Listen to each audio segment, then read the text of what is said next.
circumstances to get a report from the police saying your teacher, so-and-so, has been caught doing this, and therefore we are asking you to take administrative action against the teacher. The presentations went on, and it became evident that the setbacks faced in gender-based violence management were enormous. Catering for victims of domestic violence and other types of gender-based violence is an important aspect for the state to consider. I don't know whether Kenya, in fact, is meeting the global standards of 15% for health budgets, but within that health budget, then they have to consider dealing with victims of gender-based violence that go beyond the figures that they have, because the figures are much higher. And it shows up when they have to think about direct health costs in the communities, which include, but are not limited to, short-term kind of needs like, treating the immediate injuries, but also long-term care, which might include counseling and so on. As the participants keenly listened to the narration of a reformed perpetrator, hope was instilled in their hearts. So using my past experience, I've been trying to educate my fellow men and also trying to encourage the survivors through her that we are supposed to live as friends, not a wife and a man. And in fact, if I was the founding or the creator of this world, I would exactly tell the whole society that we should not even refer to a mother-in-law as mother-in-law, but mother-in-law. A wife or a husband should not be there. It should be my boyfriend and my girlfriend. So that factor in us that I am and I should be above the law should not actually exist. And I think the society will be very peaceful. If we were to take it from my former wife, I would say, even after doing what I did, in the past 12 years, I've never gotten to speak to her. But she wakes up very early one fine morning, that was about 2. She picks up her phone, I don't know how she got my number, and she calls me and she tells me, you know what, your twin young ladies, one is doing standard 8 this year, and the other one is in standard 7. I've done what a mother can do, and I think from there you have to take over. And then the saddest thing is, or the happiest thing is, she gives the phone to my firstborn. And then the young lady calls me, Dad. I mean, this really teared me down. I didn't have words to respond to that. I was confused. I didn't know whether to say yes or hello or be happy. But I just felt, I should have done something better than what I did.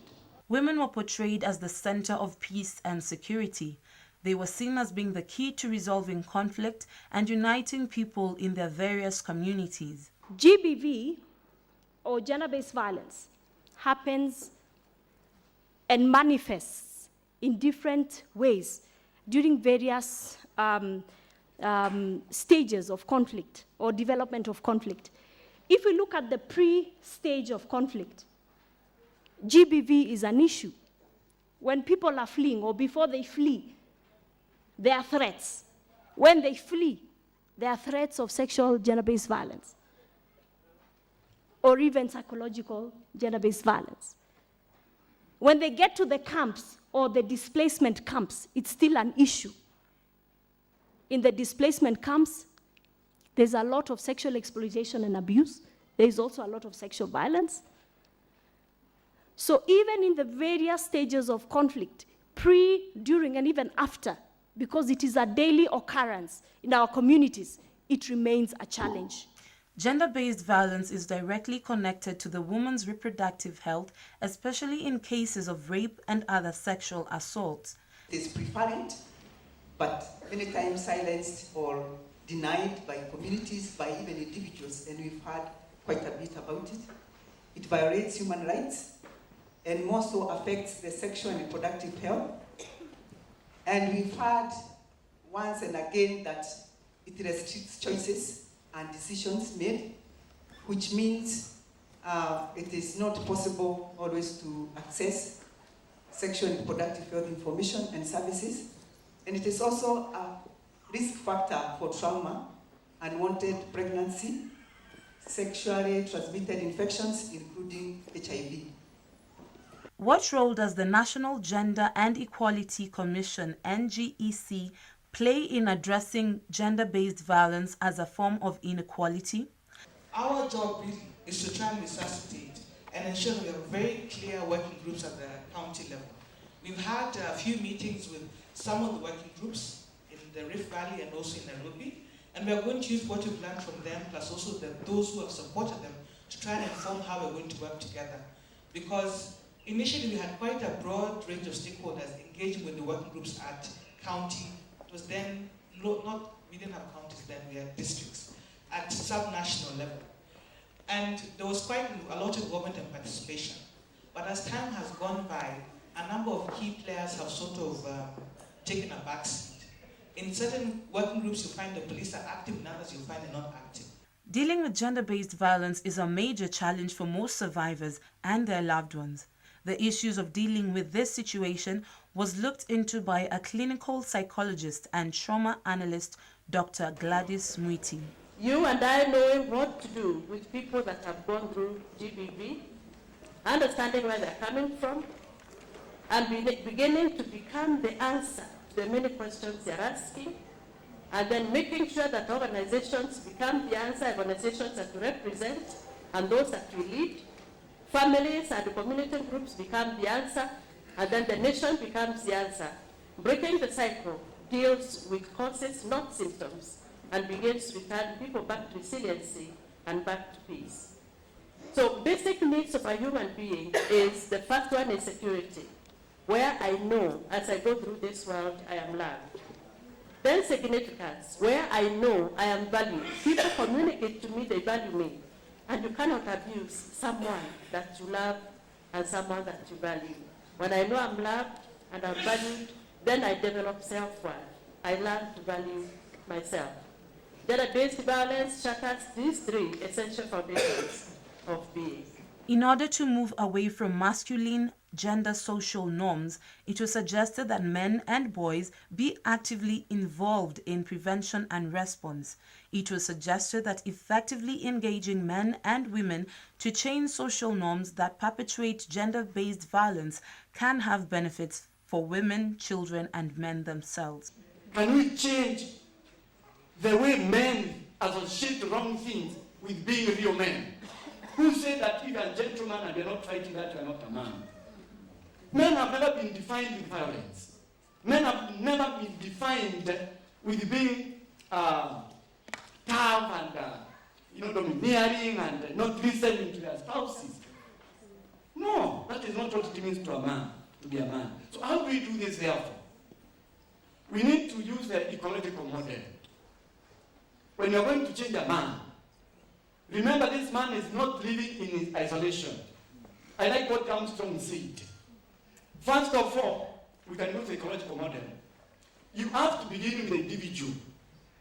The person himself. Change the person who is in the mirror.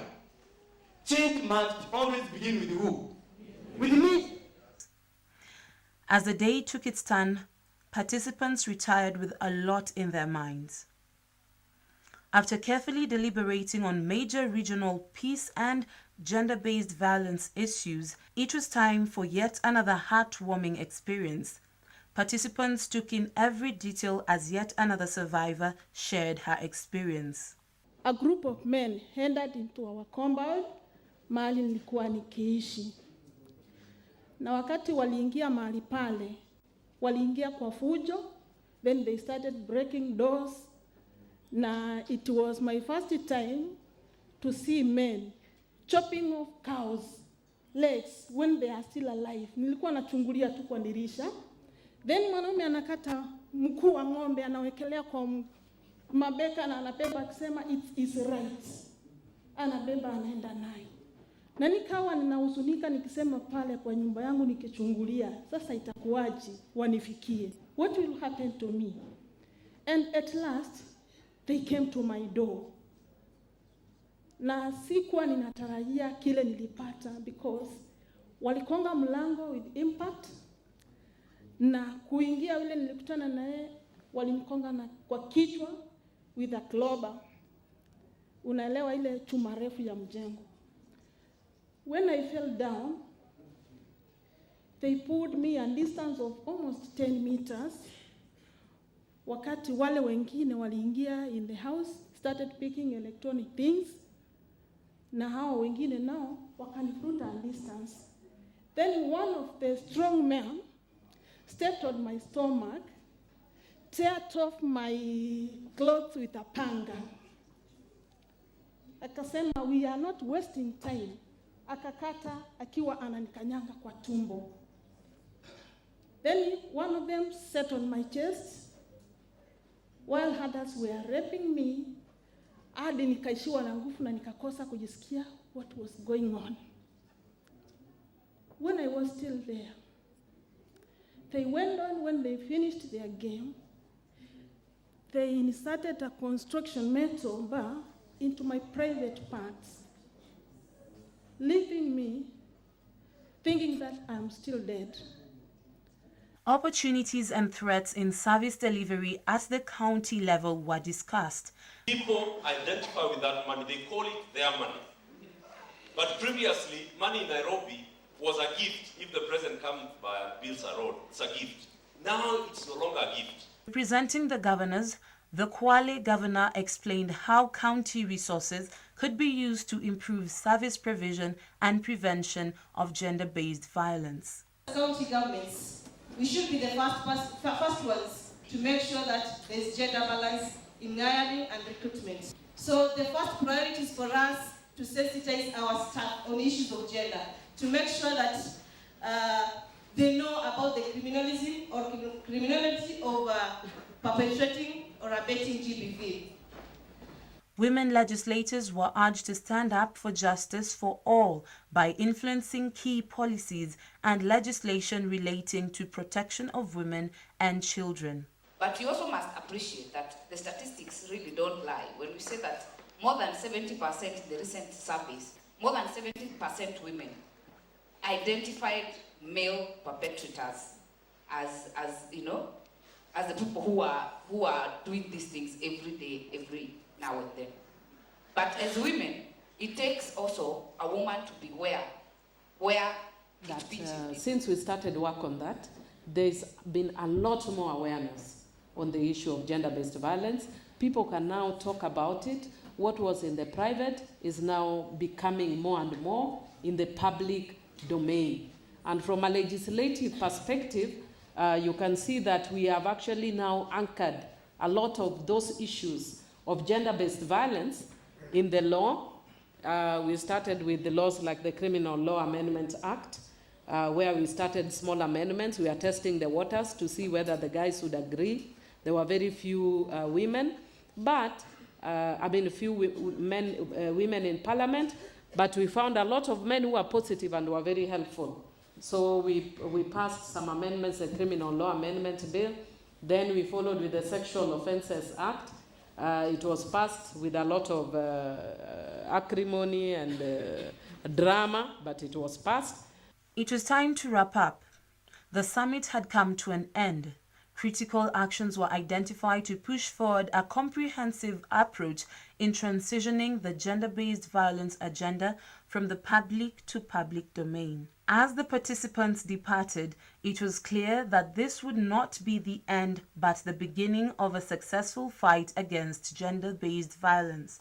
Gender-based violence and conflict need continuous sensitization and awareness creation. We all have a role to play in promoting peace and stopping violence against women and children.